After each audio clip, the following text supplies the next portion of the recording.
Miami Dolphin fans, football fans, how the fuck are you? How are you? Happy Friday. Finally, we have come to the end of preseason. Finally, in just a mere week away, we begin our campaign for the 2015-2016 season. Do want to do a video, kind of my thoughts, not so much on the last preseason game against the Buccaneers, but just in general of some of the action that I heard on good old Sirius Radio. Thank goodness for that, because quite honestly, in New York, you would never ever get to listen to any Dolphin games. But first, I have a confession to make. And I really don't know how to feel about this, so I'm going to throw it out there. I'm looking forward till next week, because next week I just picked up another Miami Dolphin jersey. So right now I have Marino, Jake Long, yes, Jake Long, Brian Hartline, I have O.J. McDuffie. And I'm very selective with my jerseys. Don't ask me why I got a Jake Long jersey. Don't.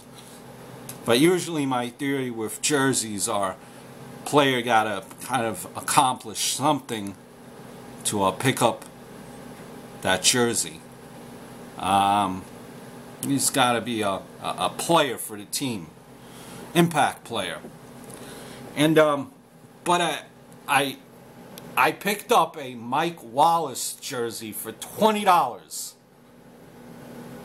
I don't know how I feel about that, but I'm like, it's $20 and it's Dolphin gear. Fuck it, why not? But now I'm thinking, but the guy don't even play on our team no more. But it's a brand new jersey and looks nice. So, I don't know what to think. Maybe I made the wrong decision. Maybe I should return it, but it's only $20. Discounted deal. Steal. Maybe you could let me know in the comments section below. But just you know, a meaningless game. Just going into the Buccaneers game, meaningless game. But for some, it's you know, it's make or break for them. So this game, let's not get it wrong, was very important to some. For example, you have Jay Ajayi.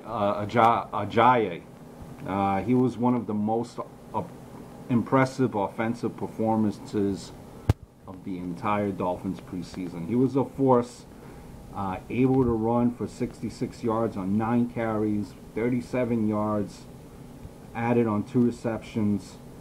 He found success on the ground and through the air for the duration of the game against Tampa. He showed that this guy has a huge motor, a huge engine.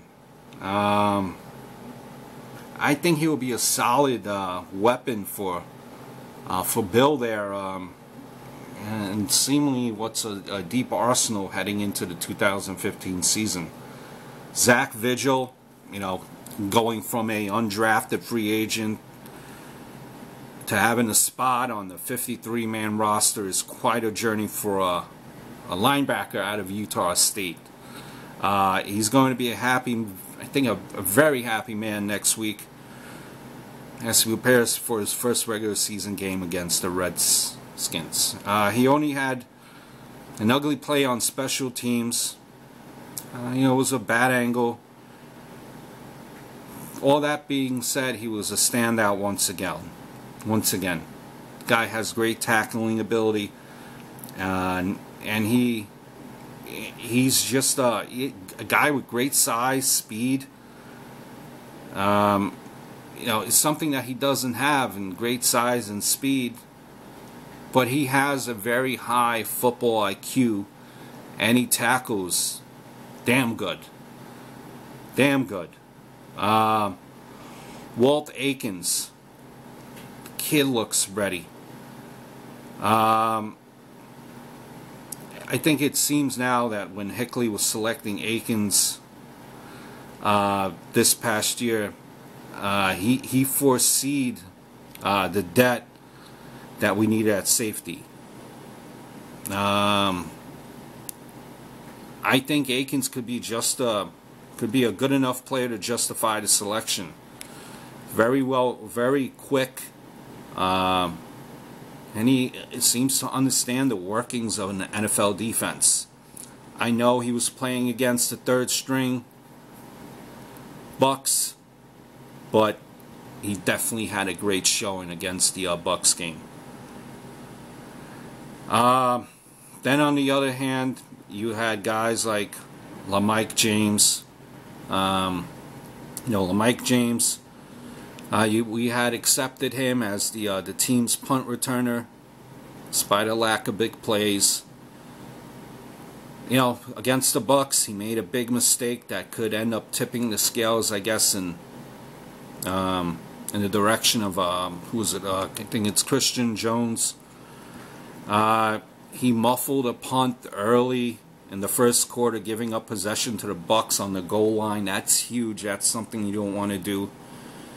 And he really didn't look all that great carrying the ball out of the backfield. And he only got these these reps due to the injury to Ajayi. So it's maybe he's on his way out. Chris McCain, he played well, but you gotta look at it as all relative. He played well against the third string Tampa Bay offense. Remember when he was a potential starter and breakout candidate for 2015? I've said this many of times. I said it last year. He should have dominated against the opposition tonight. Now, don't get me wrong, he didn't have a terrible night, but it's worth noting that he has, I think, kind of fallen from being at that position of being a starter.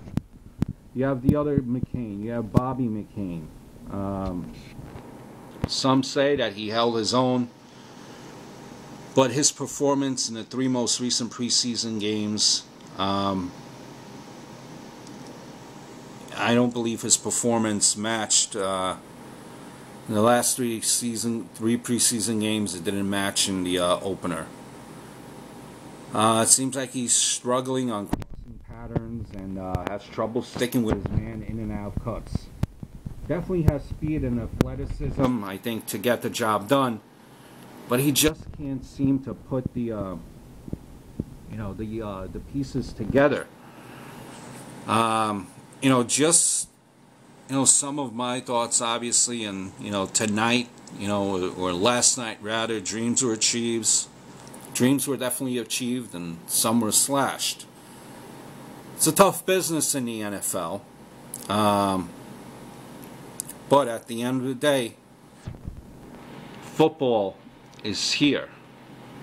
And these players had every opportunity, I think, to showcase their abilities. And we'll learn who makes the cut, who doesn't, who makes up the 2015 Miami Dolphins. Thank goodness.